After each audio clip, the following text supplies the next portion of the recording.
Hello parents and hello relatives of the students who have returned from Ukraine to India. Please watch this video until the end and make sure you share it so everyone can get some awareness. The students have reached physically unharmed, but that does not mean that they did not experience any mental trauma, mental injuries. They have seen things and felt things which you will never know. Yesterday I asked you if you people know what post-traumatic stress is and if you're experiencing any symptoms like nightmares, flashbacks, anxiety, mood swings, anger, maybe frustration. Parents and relatives, especially relatives. Family members don't know how to tell you that you should not visit.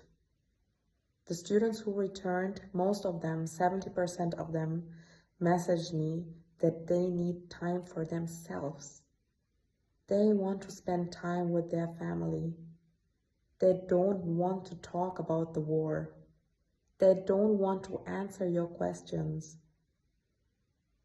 They are tired of talking about the government or how their journey was to be saved. They need some time for them. Everyone has their own speed to heal. Ask your children if they want to meet the relatives. Don't push your children to go to journalists and have interviews and tell them things. The children, the students, their safety and their mental safety should be the priority. And I know it's very difficult to break that pattern which is very common in India, to be welcoming to guests and that you cannot say no to relatives.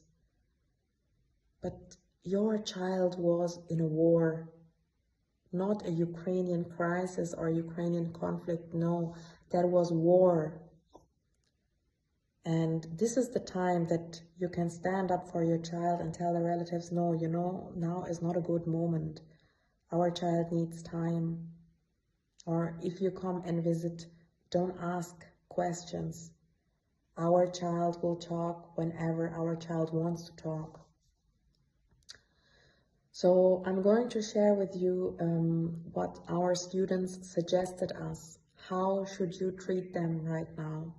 What is going to help them and what you should definitely not do. You need to give the students some time, and it's only going to make it worse if you are going to pressure them now.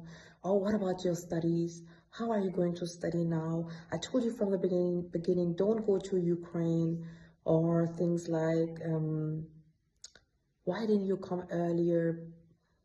You know, it's not going to change anything. And parents, this is in your hands.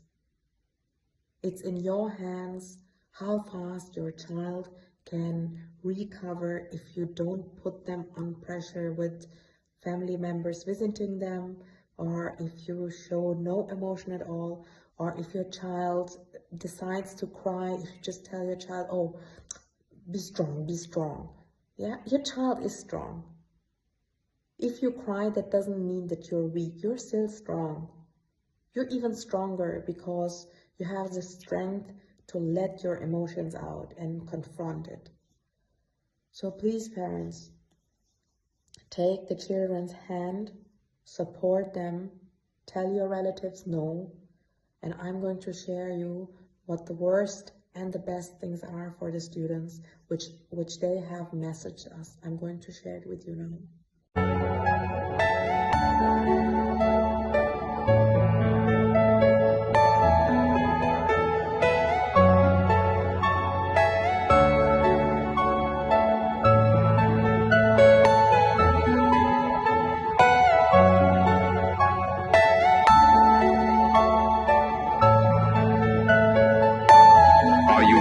personal dream.